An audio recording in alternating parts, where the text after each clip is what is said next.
to ABA Inside Track, the podcast that's like reading in your car, but safer. I'm your host, Robert Perry Cruz, and this is episode 18, Moving from A to B and Problems with Transitions. I'm here with my fabulous co-hosts as well. I'm Diana. And I'm Jackie. Hey, everyone. Hi. I'm really proud of you guys, because if you didn't notice, I changed my SD for when you're supposed to come in. I put it in a different order, so you're really paying attention to that key component. Co-host. You hear the word co-host, and you're moving. Yeah. It's a good job. That's right. I tune out until then.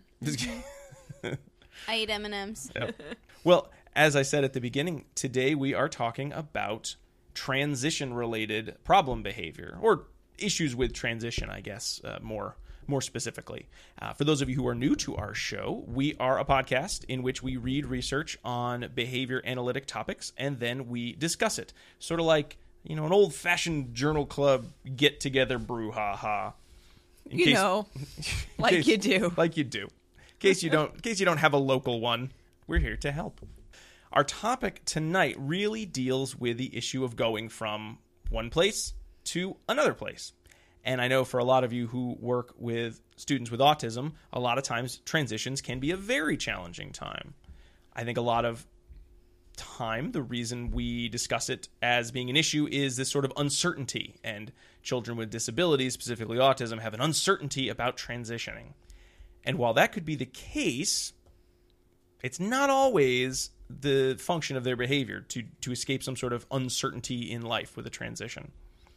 There's an article that is on the website, but we're not going to be discussing it tonight. But it's Advance Notice for Transition-Related Problem Behavior, Practice Guidelines, by Brewer, Strickland, Cohen, Dotson, and Williams in Behavior Analysis and Practice 2014. And it's a great overview article that goes into the idea of how do we signal transitions? Why might we signal transitions?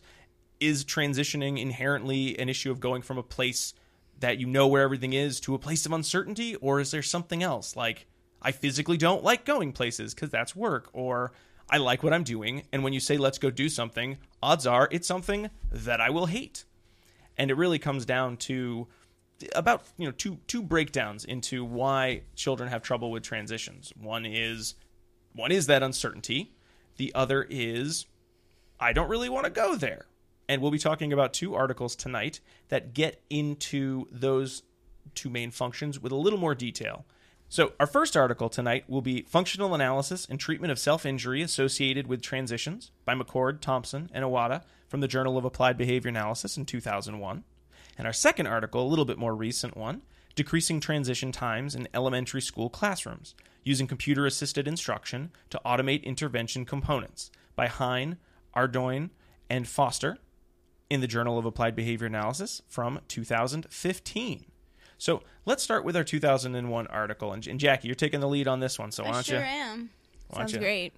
Our ears are open. We're ready to go. So before we talk about these articles, I was thinking about transitions the other day as I was driving to work, as I was transitioning. Because it's fall. It's fall, but also transitioning from my cozy couch where I was sitting with my two dogs, drinking a hot cider, then transitioning to my work where it was cold and the AC is still on. Oh, no. And I was thinking about how kids aren't the only species that have problems with transitioning. Definitely not. Think about all of you having the best vacation of your life, loving vacation, loving Disney World, because that's where you went, I'm sure. Mm-hmm. It's the most relaxing place on so Earth. Relaxing. I've only been there once, but I can imagine it's very relaxing. And then having to, come home and then go to work the next day and maybe being off for a week to 2 weeks, but not checking your email. Yeah. So that's a very hard transition that adults face. And I was just thinking about the different types of transitions in my life that I find increasingly difficult to go through, and the problem behavior that I have. So I think that it's something interesting that when we pull into the dissemination station, we shouldn't forget to talk about the studies that we should be doing on adult behavior in everyday life, transitioning back from lunch. I think transitioning out of the bed Oh, that's the worst. It's probably the hardest one of everything. Especially when you put the flannel sheets on for the first time. Well, then you're literally, like, stuck in the bed. Yeah. It's like, I can't get out. Velcro. But yeah, so I was just thinking about that because as I started reading this article, they talk about transitions as, you know, moving from one activity to another. It doesn't necessarily have to be a setting, but it can be. Mm-hmm. And so there's a lot that goes into transitions when you think about them. Yeah. It's stopping an activity and starting a new activity. I know you're going to talk about that in depth, but what always amazes me is that trying to get the kids into the tub is really difficult. And then just as difficult is getting them out of the tub. So it's not anything about taking a bath itself. It's just moving, transitioning between the two activities and stopping what you were doing before and starting something new. Yeah, and so one of the things that McCord talks about in his introduction is that throughout the day, we engage in transition behavior 20 to 35% of our time, which may be more if you have a longer commute or more children, for instance. So it's just like kind of, it's like crazy that we don't have like a ton of research on something that's so... I totally believe it, though. Mm-hmm. Oh, yeah. Ubiquitous. Is that the right word? Yeah. It totally happens, ubiquitous. all over the place, all over the time. Very I always good want word. to use that word, and I never use it the right way. So it's just really interesting to think about. It's one of those problems that I don't think anyone thinks about until it is a problem. Right. Because I'm sure, and Dinah, your article goes a lot into this, I'm sure that everyone could be way better at transitions. And if we calculated how much time we kind of spend dawdling, or, oh, I forgot that, let me go back and get it, or like, I think I have time for one more email, I bet you could probably say, wow, I'm wasting, across a year of employment, I probably waste 4 or 5 hours or some crazy amount of time that you think, oh, it's not very much, I get my job done, no one's mad about it, but there is a lot of lost time there. But if you're performing, you're not having challenging behavior that anyone notices, it's not really an issue. You can increase your own productivity. Mm-hmm.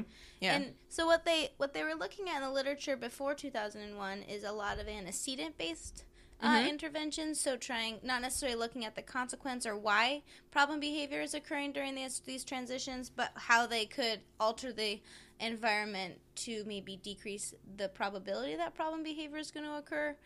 So that's what they were doing before 2001, before this article came out. So that was pretty interesting. One of the first articles that looked at transition was a girl who had intellectual disabilities. She had a problem transitioning from one classroom to the bus.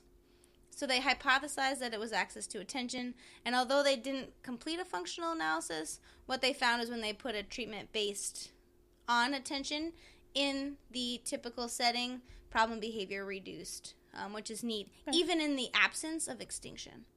That's nice. That's pretty good. Yeah, I know. I was like, happens. wow. So that was one of the first attempts at doing a function-based assessment for transitions? Okay. Yeah. And before that, when you talk about antecedent strategies, you mean using like first then schedule or some type of visual component? Okay.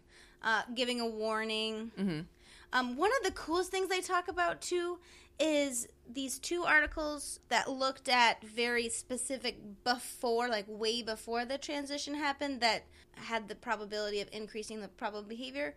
It was the Kennedy and Ekkonen, 1993, whose problem behavior was not related to the transition, but events that occurred prior to the transition. So one of the participants, if she got out of bed 5 minutes after the alarm rang, then she would have problems transitioning. So they made a contingent. Isn't that interesting though? Like, how did they figure that out? Yeah. I don't know. Yeah, so they made this treatment based on if she gets out of bed within the 5 minutes that her alarm goes off, she receives some sort of reinforcement for getting out of bed, and then her transitions are significantly better throughout the day, which is amazing. And then the other participant had problem behavior when her bus traveled a particular route to school. Oh, yeah. Right? So when they altered the bus route, then she had more favorable transitions throughout the day, just based on that, like, small antecedent change, which is so crazy, because... It's so idiosyncratic. Like, right. Like, how did you figure that out? Like, I was reading it, and I was like, I want to be there when you're like, aha! It is the bus solved route. It. And then other things they talk about introduction is to, like Harab pointed out earlier, is that it could be that transitions are difficult because they're unpredictable. So maybe using some signaling cues, such as an auditory cue, a visual cue, prior to the transition to signal those upcoming transitions may help. And research is fairly mixed there. So sometimes it works, sometimes it doesn't, but people have been giving it a shot for a while. It makes sense. If you're not sure what's happening next, then you might see some type of behavior that could be categorized as anxious behavior surrounding the transition, right? So providing visual cues or additional warning stimuli would help ease into that transition. Right. But on the flip side, if you don't have any trouble understanding what the transition means, if you don't like what's going to happen when the transition occurs, then being given that warning is just going to give you more time to anticipate this upcoming transition that you don't like. Right. So actually the McCord article looks at a portion of that by signaling the transition in one of their treatment components, as well as their main function here was to look at the role of consequences in maintaining problem behavior during transitions. So I think that's pretty cool, since no one has done it before. They had 3 phases, I guess they're calling it. They did a preference assessment first, where they looked to see some preferred activities in edibles that they could use as a preferred activity to go to or leave. Okay. And then they also looked at aversive activities. So they did an assessment to try to pinpoint activities that participants found aversive. So that they could be honest, like these aversive types of activities occur Oh, yeah. in everybody's day. Oh, yeah. Yeah, You have absolutely. to take a shower, Right. go to work, put your shoes on. Like, these are all things that just, it cannot be avoided. Absolutely. Yeah, those can't be avoided. And it Brush could your be. hair. Yeah, so they wanted to really look at, is it going from a pleasant to a pleasant situation, a pleasant to an unpleasant situation? But when you hit there, you're never sure if it's actually positive reinforcement or negative reinforcement. You know, that's at play there. So instead of doing that, what they did, which I think is ingenious, is they had participants going from a neutral activity, doing nothing, to a positive activity, a neutral activity, doing nothing, to a negative aversive activity, and then switched it. So they went from a positive activity to nothing and an aversive activity to nothing. And they also looked at if going to a location, a different location was going to affect transition behavior. So they had all of those different scenarios and then looked at going to location versus staying in the same place, which I think is pretty neat. But yeah, so they use those preference assessments and the avoidance assessment or the aversive assessment to pick those activities. One thing they did say, though, is that the assessment they looked at to find aversive activities wasn't as successful as they wanted it to be. They couldn't get conclusive results, so they didn't really give us a lot there. But that's okay.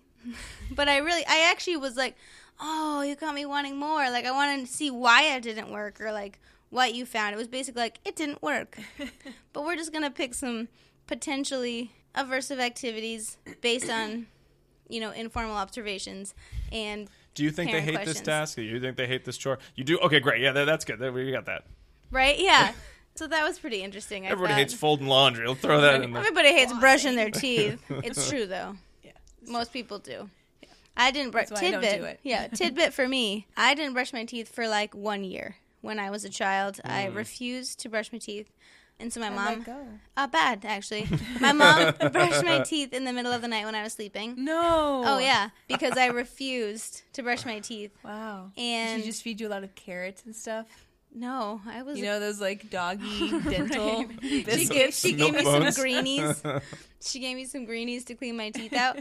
So now I'm faced with lots of cavities. I have tons of cavities in my mouth because of this 1 year of refusing to brush my teeth. I guess you can't really get a lot when your child is sleeping. I guess you can't really, you can't really get those back teeth very well. No, without, you know, like making them gag and waking up. Oh, man. So I can relate. Yeah. You probably should have had an intervention. Yeah, I probably should have. But, you know, So they could have just interviewed your mom and be like, that's one, we'll put that in there. Yeah. No more assessment needed. Yeah. So another thing I think that's cool about this study is that they used 2 individuals who lived in state residential facilities, and they seemed fairly low functioning. Yes. Mm-hmm. So I'm reading it here. So one was a 27-year-old man who had intellectual disabilities and engaged in self-injurious behavior. He used a wheelchair and required assistance from staff. Mm-hmm. And he had head hitting, which is something you don't really want to happen because his caused swelling to his left eye.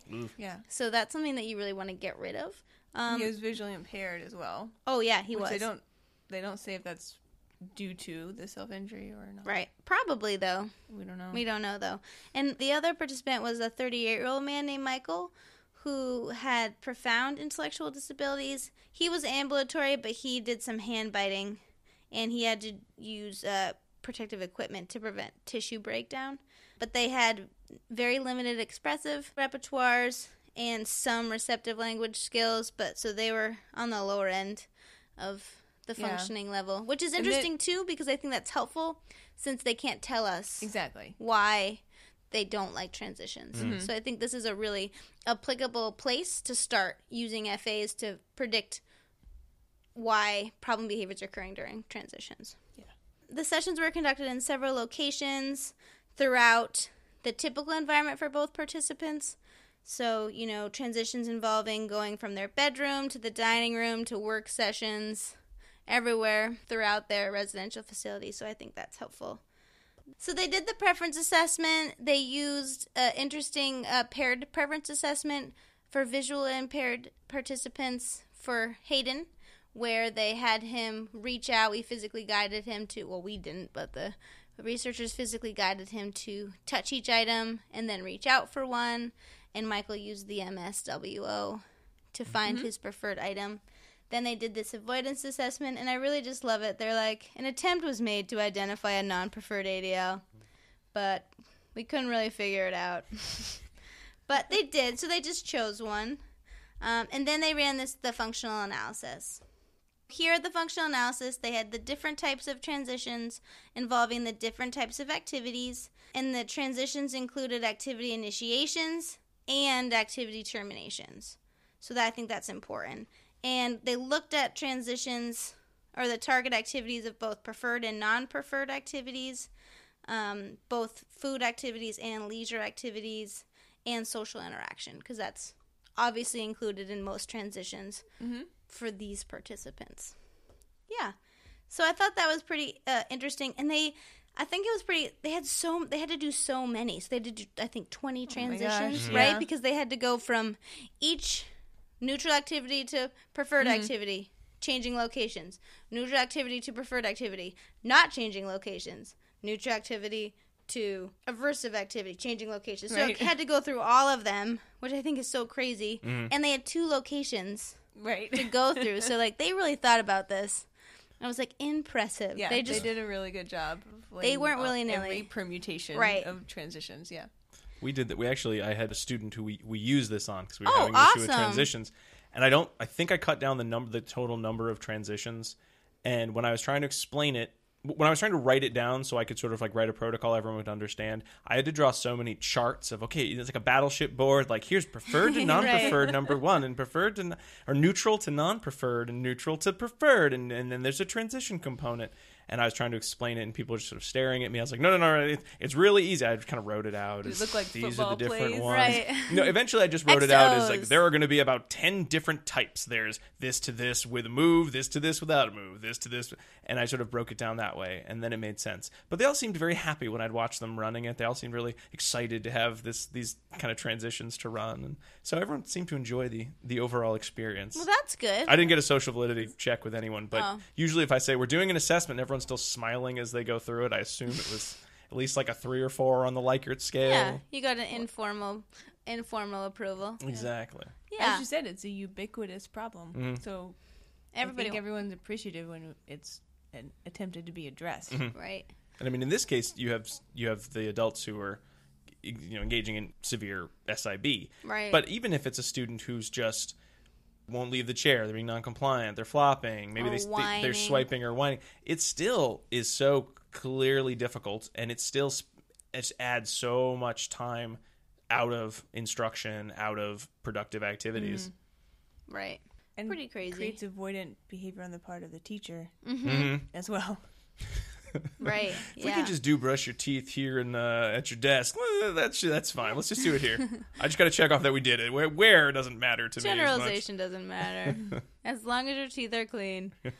One thing I liked here, too, is that when they started the transition, if SAB occurred, then the session was terminated. So I think that's important to note, that they didn't continue with the transition, because they're not looking at how many times SAB occurred. They're like, does SAB occur when this transition happens? Right. And, like, when it happens. Does it happen during the transition or within 2 minutes of the activity, the start of the activity? That's what they did. We mentioned SIB and the session, but they also pretty much ran that kind of like a typical FA in terms of if SIB occurred and they were, leaving an activity, they got the activity again, Oh, right? yeah. Right.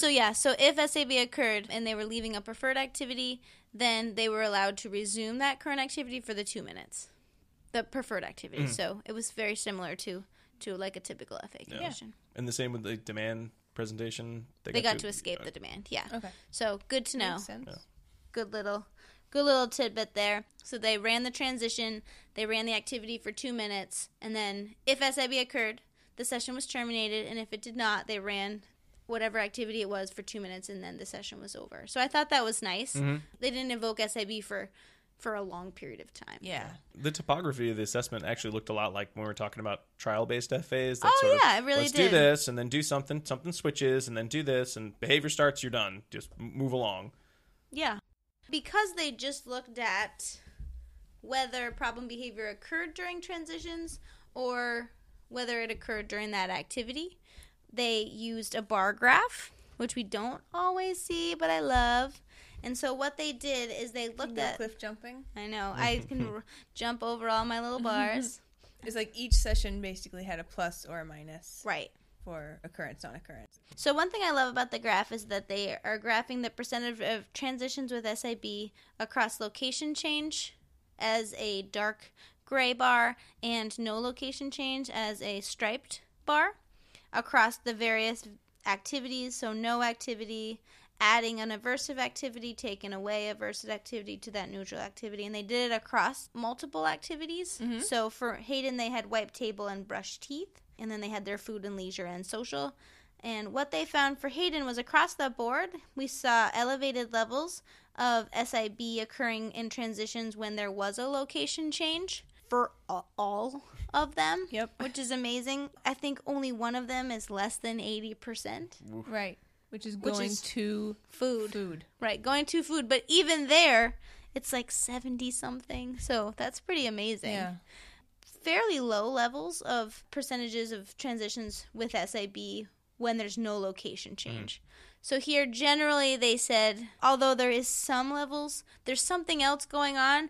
Mostly they're thinking it's this change of activity or change of location that's probably producing problem behavior in these contexts. For Michael, he had slightly different results. He, as well, saw elevated levels, although not to the degree of Hayden's, when there was a location change, and less when there was no location change. However, they noticed that when told to pick up or brush teeth, he had problem behavior exclusively during the condition. So when the demand was placed on him, so they figured that problem behavior not only occurred during transitions, but also served as an escape function for that specific demand. So cool. Yeah. They really worked on it pretty hard, I think. It's good. I mean, I like how much it captured that even if you're going to get the transition, you're going to get the movement in the environment or not movement in the environment, but you still have a means of getting a decent amount of information as to, well, maybe it's one of our traditional conditions of escape or access to attention. I mean, in this case, it was just the escape, but... Right. And so I think what I love about these articles, too, is once they do that assessment, then they follow it up with a treatment evaluation. So they did a treatment evaluation for location change transition only for Hayden. And what they did is they actually ran the advance notice first. So gave them an advance notice that the transition was occurring. And they saw 100% transitions with SIB when the advance notice, which is higher than baseline levels. It's like across the board. And they ran a lot of sessions. Ooh. It's not just 3. It's like more than 5 sessions. So in 100% of times that they're like, in 2 minutes we're going to make this transition, there was problem behavior. Yeah. Then they implemented a DRA, still saw elevated levels of problem behavior during transitions. And then they implemented a DRA plus extinction, plus a blocking response. And only then did they see a decrease in problem behavior during transitions, down to near 0 levels. Yeah. Extinction really works. Extinction really works. I know. I'm glad they started with something else, though, because I know, and I've seen Dr. Awada talk about, is extinction a bad thing? Because I more and more hear it as this kind of, oh, we shouldn't do that or don't do that. And I always I just feel so nervous about it so much. When you're talking about severe problem behavior, I mean, reinforcement's great, and that's where we should always start, but sometimes it is only going to get you so far, and you need to break that existing response-reinforcer relation as quickly as possible. Yeah, I know. I'm rarely in a situation, I think, when I'm called upon to do something that's so severe, and I usually work with younger students where even the severest behavior, as long as it's not SIB, is, I'll just kind of, I can block that. That's okay. Oh, you're on the ground. We'll get there eventually. No, I know. I'm very honest about it with people. Like, I want to do extinction, but I'm not going to do it yet. We'll come to it, everybody. When I see a look on your faces of none of this is working and you don't know what you're doing, I'll throw the extinction in. That'll be my signal. You need to have buy-in from the teachers. You do have to have buy-in, and it's difficult. Extinction is really hard, especially in a public school setting, because maybe implement your procedures with high procedural integrity during the school day, but all's fair when kids go home. So, I mean, they're going to contact some sort of reinforcement if that behavior is occurring at home as well. So it does get a little more tricky in your situation. But when they looked at Michael, so they looked at 2 problem behaviors during transition, walking and picking up, and they again saw similar results to Hayden, where given the advance notice, they still saw elevated levels of problem behavior. They only saw a decrease in behavior with low levels and very low variability, and a decreasing trend when they did the DRA plus extinction plus blocking. So advance notice did not work for either of these participants. So it did not replicate any of their previous results previous studies showing that advance notice worked, and they posited that maybe it was because of the functioning level of the participants within this specific study. So they said that the first study that looked at advance notice was Turin in 1985, I think, and that student had more of a vocal verbal repertoire. So maybe there was more understanding there, and not necessarily the case here. But they obviously haven't looked at that. Maybe, but when I try and tell our 5-year-old that he has 2 more minutes for iPad, I think he just spends those 2 minutes thinking about how he can hold on to the iPad when I come in and tell him that it's all done, because he's very adept at hugging it close to his body, flipping himself over. I probably should address this maybe in another way now that I'm saying it out loud. Well, anyway, I don't think advance notice is working. Right, and I don't think in more current literature, I don't think it has been shown to be effective. I think it produces more. It depends, I guess. It's going to depend. Yes, but I've seen it too that, when I was giving kids 1 more minute, then they would just stare at the timer until the 1 more minute had clocked down. Or would look at the clock, or be like, is 1 more minute over? Is 1 more minute over? Is 1 more minute over? See, I always found the 1 more minute being almost like I broke the chain of the parents saying, all right, it's almost time, and then it's done. But I hate that it's done. And then when I teach the 1 more minute response, I just, instead of saying, hey, you're done, I'd be like, 1 more minute is done. And that sort of was like, oh, okay, sure. That's not this. It's just somehow changed that chain of behaviors. If you tell me it's done, I'm going to have a problem. If you tell me my minute's done, for some reason, that doesn't bother me quite as much. Well, that's good. I've not found the same results, but I haven't actually taken data on that. It's more my anecdotal, my sense is. I encourage teachers, if they are teaching a child to ask for 1 more minute, to present the end of the activity, say, okay, iPad is all done. The child says, I want 1 more minute. And then, like you're saying, after that 1 minute is over, then they say, okay, your 1 minute is all done. So it's a different SD from the teacher. Yep. Right. One of them is to ask for more time, and one of them is to relinquish control of the activity. I've had a few, we've done some deep dives where staff just really were getting tired of the 1 more minute, and they said, well, I wanted to try something, so I just said no sometimes. Well, sometimes you have to say no. And I didn't blame them, because there were, again, they weren't saying no all the time, but they said no and some variation of no enough. And they continued to take really good data, and they kept me in the loop. And I said, hey, you're here every day if you'd like to try that, and you're taking data. Let's see what happens. And it was relatively effective. I think it was good generalization practice. I mean, that's what Hanley and colleagues in 2014 suggest, is that you should probably always incorporate a no into some sort of fading of your procedures, because we can't always say, yeah, you get 1 more minute, unfortunately. If it's a dangerous behavior, it's just life. Yeah. I wish I could always have 1 more minute. Sometimes it's time to go. You're going to miss the bus. That's true. But yeah, so I think this was a good article to start with, because it gives us that foundation of where we came from when we started looking at consequence-based interventions for problem behavior during transitions. Yeah, it was a good one. Yeah, I cite this one a lot because, I work a lot with children with autism, and a lot of times that sense of uncertainty, it can be very real, but it sort of becomes an explanation for a lot of behaviors related to transitioning between activities, transitioning through the environment. And this has been a really nice way to talk about how, well, that could be, but... and then be able to have a background as to if it's really a concerning behavior, and just sort of the standard, praise for nice walking, reward when you get there, have an item with you. If that's not cutting it, we have a means of going through it that doesn't just result in, they hate this, they just hate this. What's the function? They hate moving, they hate transitions, they hate everything, which isn't really amenable to coming up with a great function-based treatment when that's kind of your crummy hypothesis. So it's been nice to have that, to be able to keep the discussion going. Although they did find that was the function for Hayden.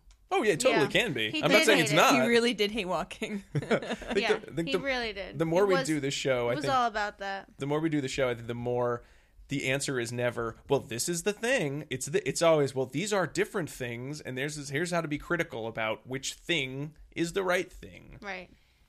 And it's all about doing your work, basically. And not picking something that you think is going to work, but picking something that you know is going to work based on your assessment.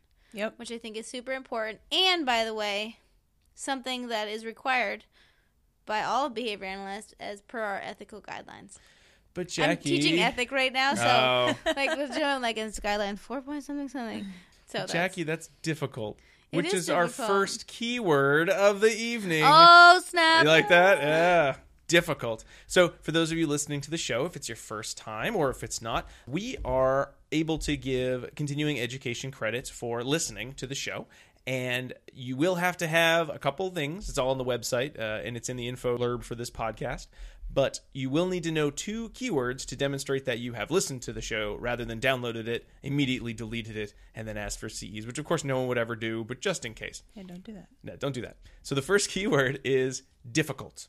diffficult.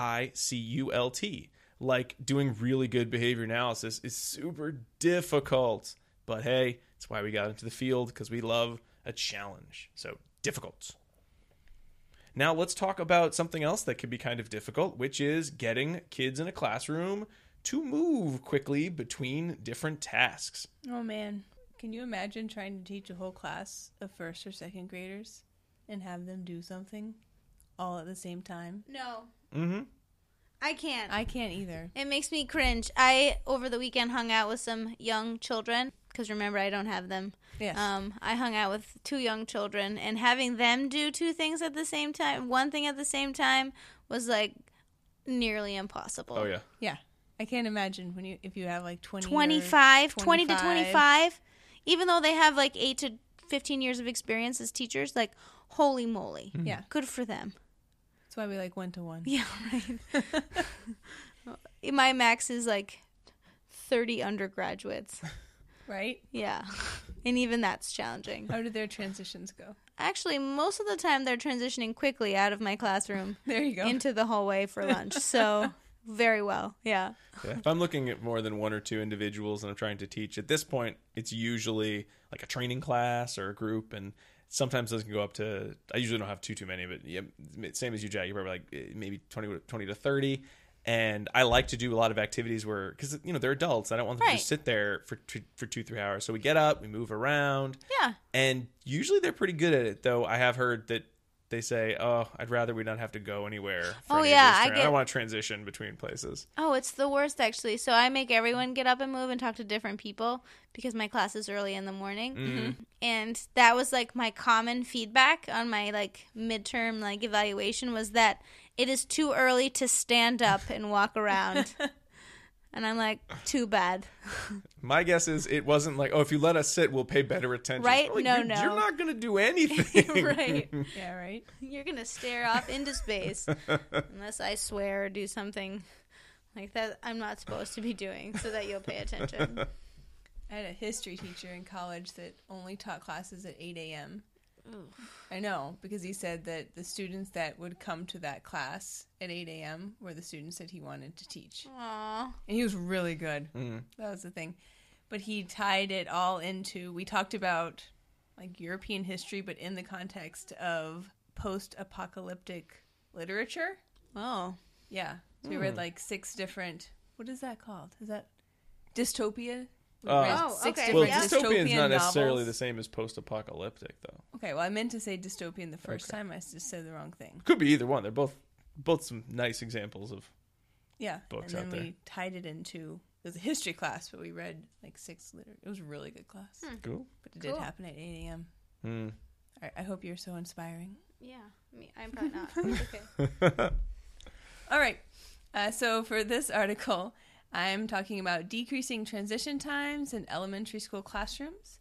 And they used computer-assisted instruction in order to present that treatment package, which was really cool. Talk about your dystopian future with our computer-assisted instruction. I know, it was real high-tech. Yeah, I think this is actually this is an article that you would benefit from reading and also looking at the figures.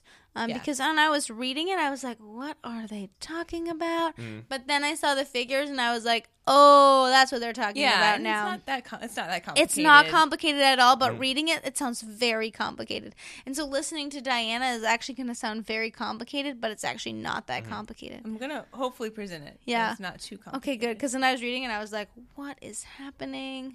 But yeah. Yeah, but it's cool. It's so cool. And it's different than what you've just talked about. Because Absolutely. We're not delving deep into the function of the behavior here. We're really looking at how can we reduce time for first and second graders to transition between different centers' activities. Yeah, I think the assumption is there's so many kids, it's going to be different functions. Generally, it's probably a sense of, why would I rush to the next thing? You gotta But just- chat. yeah. You gotta talk Tons to of your stuff friends. to do. Yeah. So it's not a consequence-based intervention. No, it is largely antecedent Yeah. strategies. There were group contingencies in place Right. too, so they did a little bit of manipulation there. But yeah. But overall, no, they weren't not looking specifically at the function of the behavior. The authors, as you said, are Hein, Ardouin, and Foster, and this was in Java 2015. So it was really focused on decreasing transition time, like I said, and they saw some definite advantages to doing that.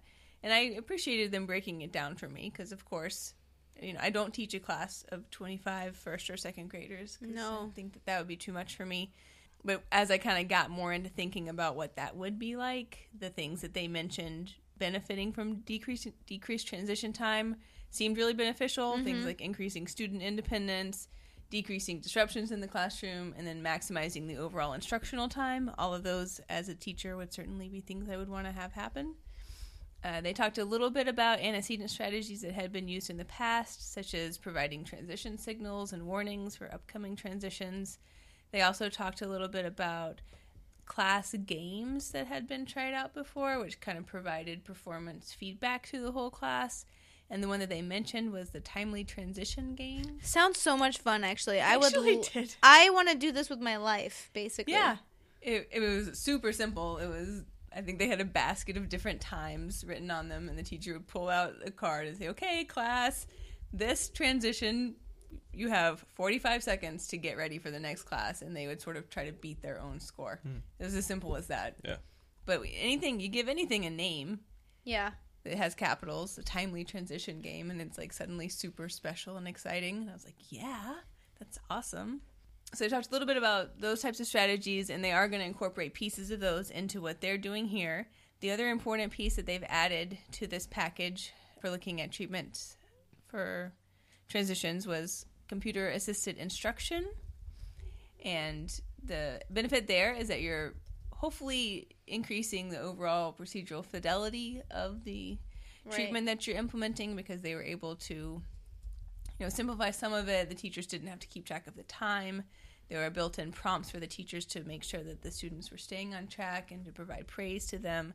And also, I think, and they didn't list this specifically, but kids sometimes think that stuff is really cool. Yeah, they do. If you can incorporate the whiteboard, or like there was a timer showing on the screen, like that's very exciting. So those were all the pieces that they wanted to look at here. I just went to do some work at a daycare recently, and I was observing a preschool classroom without the teacher knowing that I was observing them, and she did the same thing. You do it from like outside the building, you just kind of like peeked in. Yeah, I was like creepy, put They my love face that against at the wall. daycares when you do that. Yeah, from outside. Yeah, yeah.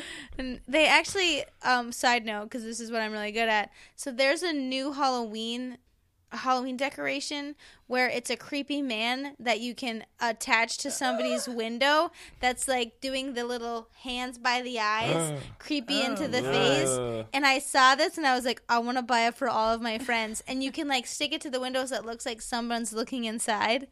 That's what I was doing. Oh, no. Yeah, way. totally buying it, because that would be so scary. That would be really freaky.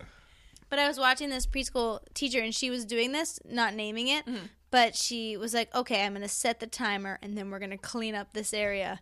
And she's like, and if you win, everybody gets a surprise. And so she like sets the timer, and the kids are like going mad. They're like, pick up that block, pick it up, we can do this. And then they finish, and like the timer goes off, and they're all done. And and they're like, what do we get? And she's like, you guys get a high five. And everyone's like, yeah, high five. It was amazing. I was super impressed with her. And you got to isolate those high fives for cleaning up, though. I think she might do something of the sort, because they were like so jazzed. One kid was like jumping up and down, hands in the air, like, yay! So it was just like nice to see. I love it. Yeah. That's great. I hope she never loses her spark. Me too. She was a young one. Okay, so like I said, they combined all of those pieces of what has been done in the past together to make their particular treatment package, and the independent variable here was a game that they introduced that was called Keep Busy and Carry On, or KBCO, and I pictured it being just like those little red signs with the crown on the top. What do those say?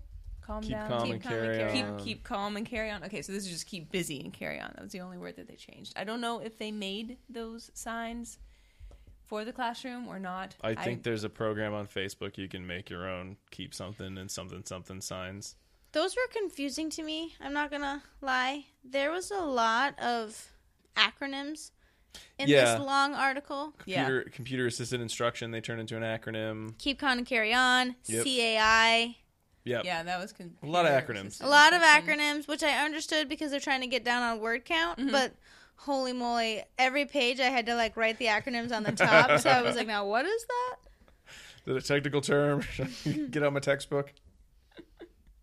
All right, so keep busy and carry on was what they were doing, and it combined some pieces of timing the students, transition warnings, and group contingencies, and then it also, like I mentioned, had opportunities for the teachers to sort of have built-in prompts for them as well. And then there were several dependent variables that they were looking at here, including transition times between activities for the students, on-task behavior, both latency to start the new behavior, and then they did a momentary time sample to measure were they on task during the center's activities. And for the teachers, they looked at number of prompts that the teachers gave to the students, and also number of praise statements that they gave to students as well. This was conducted across 2 different classrooms, and in each classroom, 2 students were selected based on a teacher report for having difficulty with transitions. For the first grade classroom, the children were 6 years old. It was Leo and Samantha, and they had roughly 3 transitions per day during the center's time. So transitioning to the first activity, from the first to the second, and then from the second out of center's time into something else. And then for the second grade classroom, Mrs. Crane ran the first grade classroom. And for the second grade classroom, Mrs. Stoklasa ran this one, and the children were Jonathan and Jamie. Jamie was a girl. And in second grade... She probably still is. She probably still is, yeah. And in second grade, you have 5 transitions because they had 4 centers activities, so they had to move between all of those. They didn't just go into detail on the centers, right? I can't remember. They did, yes. They did, okay, they did talk about the Yeah, centers. so they talked about some of them were like worksheets, some of them were independent, some of them were reading, some of them were teacher-led. Mm-hmm. So depending on the classroom, they went into specific what the centers were. Okay, so the kind of centers that you would hopefully see in most public schools these days. Yeah, it was not expected that the kids transitioned independently through all of those activities. There were times when it was time to switch between the activities, and that was okay. That wasn't the goal. So this was a reversal design, an AB design. During baseline, nothing changed. The teachers, told the students when it was time to transition between activities and went about their business as usual. What I like about this part, though, for baseline, though, is they actually wrote out procedures for the teachers for baseline, and they were like, number 1, cue that it's time for transition. Number 2, do like you normally do. But I think that's helpful because when you're that you're being, videotaped and watched, you may see some reactivity to teachers. So if it's written down, I think that was a good ploy that they've done. Here is like, oh, now I have to actually do what I normally do. Yeah. Yeah, I thought that was cool. It was nice. So following baseline, then they implemented KBCO, keep busy and carry on. Initially, they showed the children an instructional video to sort of show them what was going to happen. But then on all subsequent days, they ran the computer-assisted instruction with the teacher prompts as needed. I would have really loved here if they did some behavioral skills training as well, because they only gave the instructions, but they didn't do role play on like, okay, what does this appropriate transition behavior look like? They see it, but then they didn't get to practice it, didn't get any feedback on it. So I thought that would have been a good extension, is for that first part, watch the video, see a model, role play, get some feedback, and then go into this part. Yeah, that's true. That would have been nice. Yeah, and I bet it would help the teachers, too, just so that they get a little more practice seeing the procedure, but that was just me. Yeah. Oh, they're going to get a lot of feedback. That's true. The upcoming transition. So when KBCO is in place, the teacher activated she had like a PowerPoint, I believe, and it projected up onto the whiteboard different instructions. Even the whiteboard had an acronym. Oh, yeah, the IWB? Yeah. I was like, what? Like, come on, guys. It's an interactive whiteboard. Yeah. That's what it stood for. But I did love that. I was like, wow, even the whiteboard gets an abbreviation. Yeah, I had to go back and look what that one was. So a computerized voice came on and said, go to your next center. And at that point in time, a timer came on the whiteboard, and the amount of time they had was randomized, just like in the timely transitions game, how long they had to transition between the activities. And once they were at the new activity, then a picture of how long that activity lasted came up onto the screen and counted down the time that remained in that activity. So if it's like a 15-minute activity, it would count it down. And they use the transition mean time for the individuals that they use for the individual participants. So that's how they figured out what the mean time was. It was for the 2 slowest. Mm-hmm. Yeah. Yeah, thank you. And then as the activity was happening, they added in on-task tones as well. When the tone sounded, the screen showed, are you on task? And it was also served as a cue for the teachers to remind them to give some praise for students who were on task during that time. And points. And points, too. Mm-hmm. So it seemed a little counterintuitive to me to have a tone go off if kids were working. It seemed to me like that might be disruptive to them. Well, I don't think so. The one teacher did say that she found the kids to be prompt dependent on the tone. So when they did prompt fading, then she just had a little vibrator in her pocket to then look up and make sure that people were on task, which I think may be a little more appropriate. Yeah, I loved that. Yeah, I like that only one teacher got that. But I think that would be helpful there, because I also think that tones, if you're working really hard, I think the tone may either serve as a reinforcer for your behavior of working on task, right? Because now you're getting points. or it may serve as a prompt, an external prompt for being on task. Yeah. Which you don't necessarily want in life because nobody gets tones. Like, man, could I use a tone at work, right? Like, yeah, to me it would just be distracting, I think. I feel like if I were working hard, it would take me out of it. it might, yeah. So And then I'd start looking around and be like, oh, what's I think Jimmy that's doing? yeah, right. Like, Yeah. oh, is everybody else working? Right. Who else isn't on task? So that might be something to think about. If we ever want to extend this literature, is do you actually need that tone, or can the "Are you on task" visual cue serve as the prompt? Yeah. And the teacher could have the silent cue. Yeah. I loved that the second grade teacher, she wanted to fade out Right. some of the additional prompts of this treatment package. So for her class, they did a fading component in which the on-task tones were removed, and I think she just used her iPhone and kept track of like every 5 minutes or so. She would have it vibrate, and then she would provide praise to the students. Smarty pants teacher. I know. I thought that was awesome. And yes, there was a point system involved. It was a little complicated. It was. It read as kind of a 10 points for Gryffindor type thing where it seemed a little bit random, but Still at have the end, not read Harry Potter, so don't know. Oh man, we're going back through the whole series, so it's fresh on my mind. Nice. It's pretty much just an ill-defined reinforcement system Right. / response cost system. So great job, you saved the castle. Have 72 points. You were out after curfew. Lose a bajillion points. They didn't lose any points though. No. No. That's the Okay, This is Harry Potter system. Okay, I was like, oh It's just arbitrary. At the end of the book, Harry Potter has to win. So how many points would he need for that? Yeah. No, the students were divided into groups, and so some of the groups contained the students who were actually the target students. So it depended on which groups met the criteria. They got to color in different colors on a thermometer. But then they when the didn't. thermometer was filled up, they got extra recess. But they didn't target the two participants. The only thing No, they just used that for the any of the meantime. groups Everyone could could still could earn get the same it, amount of yes. stuff. Yeah, Yeah. and But those students weren't singled out. It was a Yes. group contingency. It was just the means. It was the only thing that Right. really was. yeah, and it was an interdependent group contingency, meaning that all of the students had to meet criteria in order for the group to get the reinforcer. Yes. Just putting it out there. No, I like. If we're going to get our task list done, define interdependent group contingency. Thank you, Jackie. That's You're good. welcome. Feeling smart today. Love it.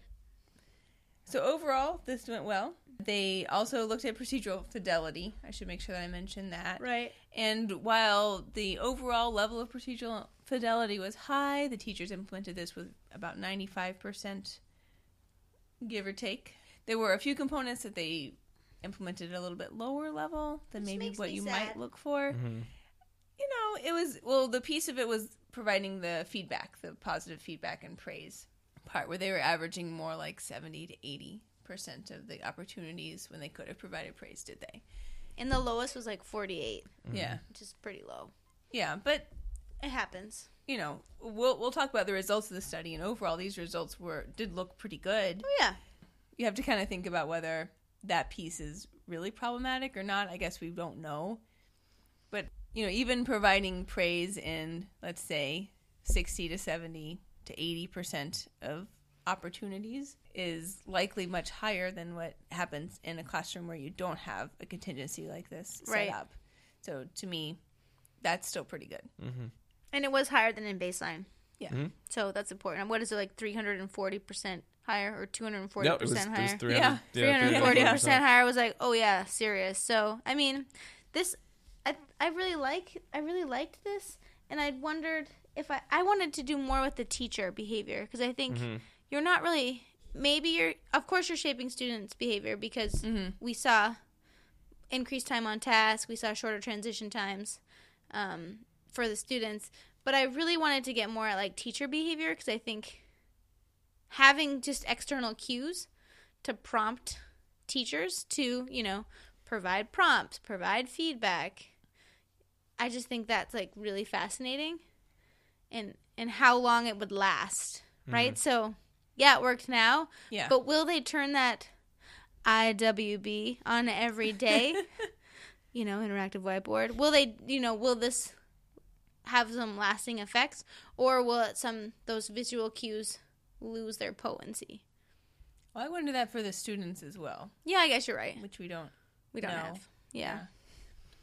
But there are probably many other behaviors that this could be used for teachers too, or really just talking about like subtle prompting mechanisms for teachers, just in trying to manage that type of classroom. And we've all been in classrooms and seen how the kids who act out end up getting the most attention.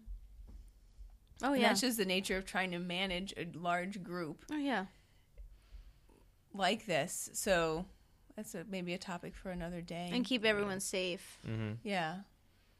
But I don't know. I really loved that Mrs.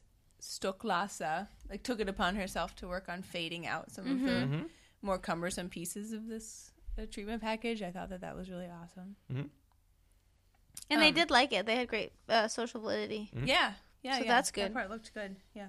So to talk more specifically about the results for the students, for the first grade class, we had Leo and Samantha, and we were looking at their mean latency in seconds to begin the new tasks and percentage of intervals that they were on task. And both of them followed a pretty similar pattern. When we looked at latency to respond, baseline levels were much higher. It was between 200 and 300 seconds for both of them, which I think works out to 5 minutes. Between Let me 4 get and my 5 calculator. minutes, right? So I'm going to do 400 divided by 60. It's like I don't know. 400 7 seconds. times 6 is 42. So 400 it's about 7 divided minutes. by 60 seconds is 6.67 Okay. Wow, that's really long. minutes. Yeah. Yeah.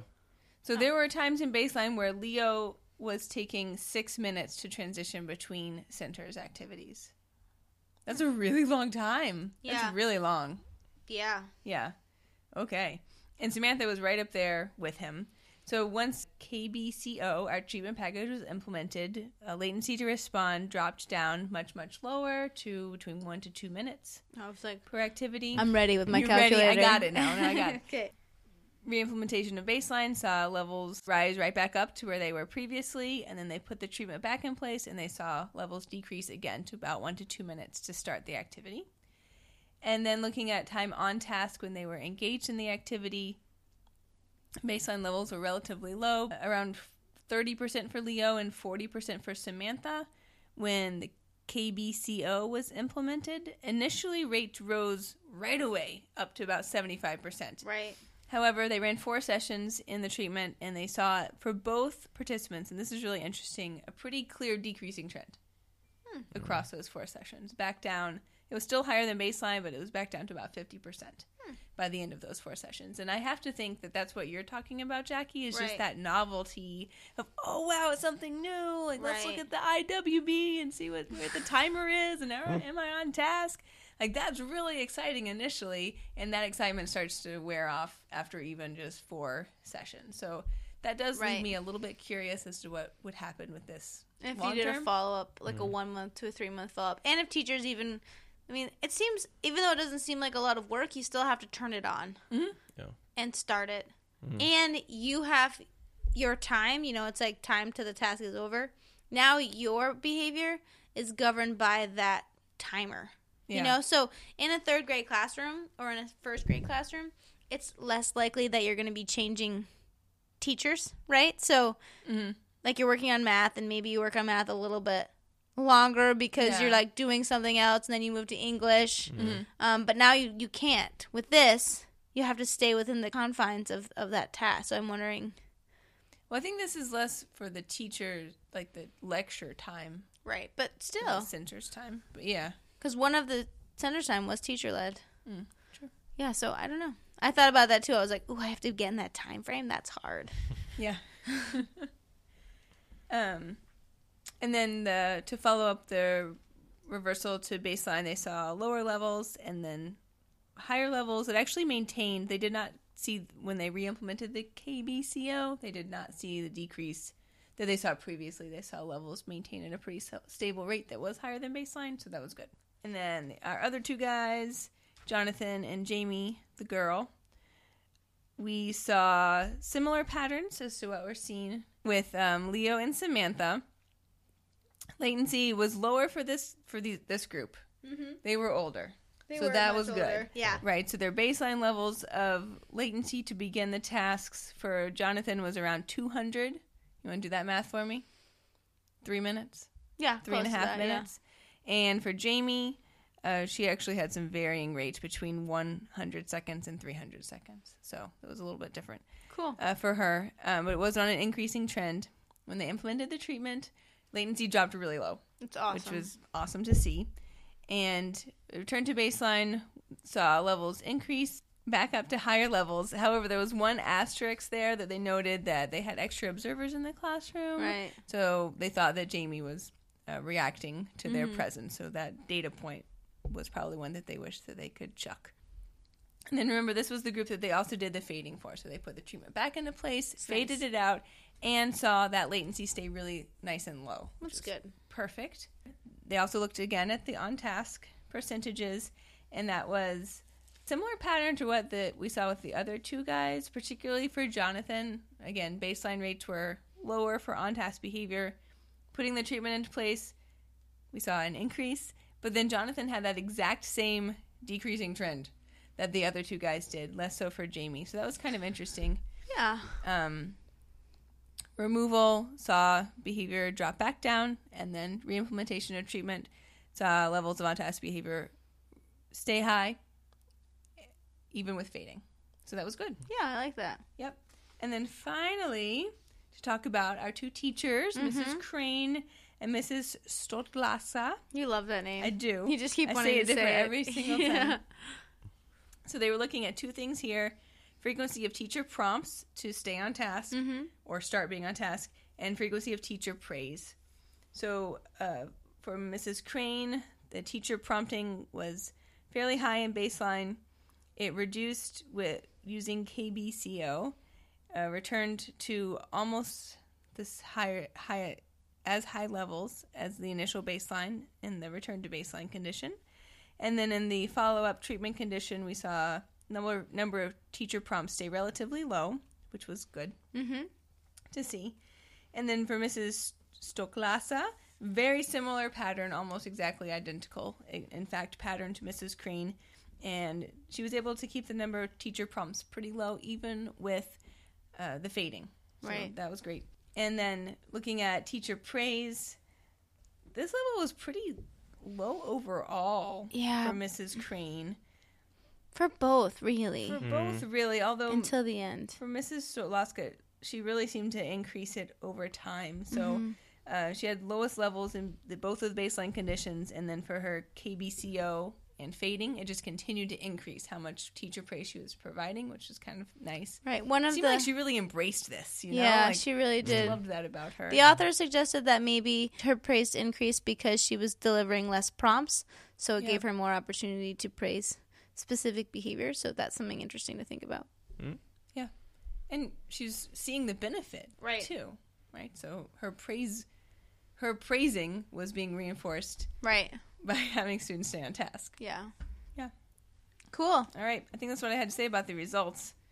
Good. I really liked this study. I thought it was a nice way to look at this type of problem in a classroom. And while they were only addressing the behavior of two particular students, we didn't get data on the rest of them, which was a limitation. It would be easy to see how this would likely extrapolate out to the whole classroom. When they were talking about the results, what I also found just shocking was that they looked at the time that was saved using this treatment package for the students, and across the two classrooms, it averaged 39 minutes per week that the students were no longer spending in. Oh, I have it. Oh, I was like, trying to do pulling out my calculator. I was like, ooh, math time. 39 minutes per week that the students were now going to be able to engage in additional instruction time. Yeah. What number are you coming up with there? So I did 39 minutes times 52 weeks, and I got 2,028 minutes. Yeah. Wow. Well, students aren't in school all 52 weeks. I know, but that is 33 hours. Yeah. So they said across the school year, it would be 3 additional 7-hour school days. Wow. Of instructional time. That's amazing. I know. Right? Yeah, I was looking for ways to eke out time in 3 full days. Right. That's serious. Yeah. It's a lot. I know. That's like a whole, you can have like 3 whole different parties. Day-long parties. Day-long Ragers. parties. Where you watch movies and eat popcorn. Yeah, they don't let you have any food anymore, Oh, though. just kidding. Where you watch movies. Yeah, they might let you still do that. Okay. So, yeah, to me, that, like, once it was taken to that level, I was like, oh, my gosh. KBCO I love those levels. really works. For It's this cool. particular... And what we don't know is whether it would continue. Mm-hmm. Yeah. Who would think that such a quick little change could actually produce that much benefit? So I liked it. I liked it a lot. Well, I think it's about time to pull into dissemination station. Our train needs a tune-up. That was My train, just like my car, is breaking down. So what do we want to say, I think, about our take-home point for this talk about transition? So I think my take-home point is that if you want to do the best job that you can looking at why problem behavior is occurring in transitions, I think you need to do both a assessment on consequences as well as modify some antecedents. And I think using those together may provide your best outcome because you may not get great results in one or the other, or may not be efficient in engaging in some sort of assessment due to your constraints of where you work. Mm-hmm. Like you can't do functional analysis in public school necessarily.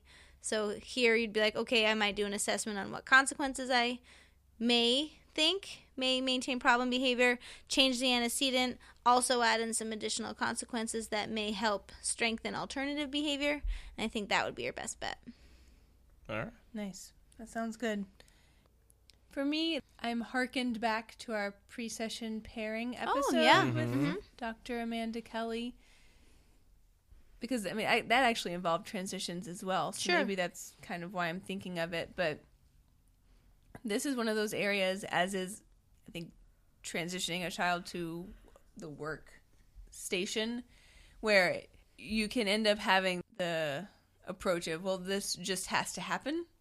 Right? And this is what it is. And this kid doesn't like transitions. This kid doesn't like going to work. And that just is what it is. And I'm just going to have to kind of like push on through this. And to me, the types of articles that we talked about here and also the concept of pre-session pairing just present it in a whole new light. That it doesn't have to be this way. There are a lot of things that we can do if we really stop, slow down, take our time, look at what's going on here, and make usually some pretty simple modifications. I guess that's my take-home point, is if you're seeing that transitions are problematic for your student, then likely there are just a few things that you could do if you're thinking about it from a functional perspective. Right. As you started to do today, when you're thinking, you were like, oh, wait, I probably should be doing something different. Right. So there you notice in your life when you step back and take an objective look that, oh, this is something that I actually have control over. Yeah. Yeah. And it's not something I have to live with. Exactly. That's a really good way to put it. Yeah, I like that. I am going to actually try to incorporate these types of situations in my everyday life this week when I have to go from preferred activities such as my couch and hot cider and dogs to non-preferred activities. And maybe I'll wait and drink my hot cider at work to make the transition maybe a little more preferred. Do some antecedent. Pre-Mac principle there? Yeah. I might do a little antecedent-based strategies where if I come to work and I get to work in like a timely fashion, something can happen. Like maybe I can get French fries for lunch or, like maybe add in some more reinforcer to my non-preferred situation. Because I think for me, really, it's changing activities or changing locations. Because once I get there, I'm fine. Right, but it's the getting there that's a challenge. So yeah, that often is. I know for me, it's the same thing. If I could just snap my fingers, like I'm sleeping. Oh, but now I'm awake and at work. Hooray! I wouldn't mind it at all. Right. So maybe I just need to do some modifications. And I actually love my job, so it isn't the fact that going to my job is aversive. It's actually going. It's the physical going. movement. Yeah. And I think what would be really interesting too is to take these concepts that we've talked about today and apply them to typical adult behavior and see, you know, how much more we can affect change in like work productivity if we looked at it in terms of, you know, how can I increase my efficiency by decreasing on my transition times from breaks, from lunch, from one activity to the next, modify my Facebook time. Right? So, well, and of course can't remember all the details, but they are talking about how even at work, how long does the average person stay on one task? Right. It's very short. Oh yeah. Without going and like checking your email is the main thing.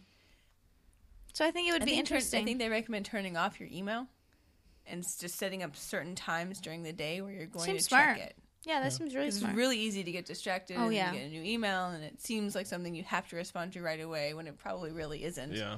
But it completely takes you out of your train of thought of what else you were trying to accomplish. Yeah. So I think this is just an interesting area that we could do a lot, you know, not only with the kids that we work with, but, you know, our own kids, not mine, but Diana's and everyone else's. And, you know, like I've been thinking about how I could use this with the preschool that I consult to, you know, what kind of strategies can I then teach the teachers to help their job be more effective and efficient, even though it doesn't seem like a lot because it's preschool. They're like 3 and 4 and they're just jumping around, but like how can I make it better, you know, for the teachers? So it's just interesting. Yeah. Good. You guys should write in and tell us what your thoughts are on how you can make your transitions better. So you should Facebook us. Look, I'm being Rob right now. You could Facebook us, you know, how you've tried to improve your transitions, or send us an email, because I'd actually be really interested in knowing, you know, what people are doing. I think there's a lot more to be done in this area. Absolutely. It's something we all work on in our own lives and with the students that we work with, and probably a lot more that we can explore. It's so fun. Yeah. Well, thank you, Jay. You did our social media plugs. I don't have to do that now. You can also find us on Twitter. Yeah, that's true. Snitcher, iTunes, YouTube. We're everywhere as ABA Inside Track. .com. The only thing I want to make sure that I disseminate is our second secret code word for those of you applying for CEs. And I was going to do a crazy acronym, but that seems too hard. So let's just use carry as our second code word. CARRY. Oh. Carry. Carry. Like the original keep calm, yada, yada. Stephen King? One. What? No. Oh. It is Halloween time. I know. It's... Yeah. Oh, Carrie, I get it. Yeah, so not Carrie who can blow up the prom. Oh. Carrie, like I'm going to pick something up. Okay. And carry on. CARRY. Obviously, we don't talk about our secret code words before this because I'm thinking like pig's blood. No, we prefer them to happen just organically. Right. That's pretty funny. I'm glad it's more carry on. Yeah. Next episode, it'll be pig and blood. Will be the 2 words, I think. Just to preview. That's awesome. Okay. Well, everyone, thanks for listening. Jackie already told you where you can find us online. Everywhere is ABA Inside Track. And like she said, write in with any ideas you have for transitions. And Jackie, I know you have another plug you always want to throw in there. I always want to throw in that I love teaching people about behavior analysis. I love it. It's my passion. It's my job. And I want to teach you out there, you in your car, you with your seatbelt on, you in your living room with your dogs and hot apple cider. And seatbelt. And seatbelt on your couch. You know, sometimes you need a seatbelt on your couch. It's fine. That's probably why it's so hard for you to get to work. You gotta take the seatbelt off. Right? There's just so many extra steps. I just don't want to fall off the couch, guys. I just don't want to fall off. Safety first. Yeah. I want you, Y-O-U, finger pointing, to have a career in behavior analysis, and I want to teach you. So I want you to check out our master's in behavior analysis at Regis College. We also have a certificate in applied behavior analysis. If you already have a degree in another area, like special education, come on down. We would love to see you. We have part-time and full-time options. Really awesome faculty other than myself. I'm not calling myself awesome, but other people are awesome. Well, thanks. Diana thinks I'm awesome. So if you are interested, please check us out at regiscollege.edu. Excellent. Well, everyone, thank you so much for listening. If you were at the Babbitt conference, would have been about that it just recently happened, and you came up and said hi to us, thank you very much. It was nice of you to do so. If you didn't, well, I hope you just weren't there or couldn't find us or were very busy or something, because our feelings were probably hurt. Right, because I work the CEU desk, so I saw all of you. Every single one of you. So for anyone who could not go to the conference and say hi, you can just say hi. You don't say we're great or anything. You can say that if you want. That'd be nice. But for anyone who hasn't seen us or who just likes listening from afar on the podcast machines, we'll be back next week with our preview episode where we'll be talking about what our next exciting topic will be. But until then, keep responding. Bye. See ya.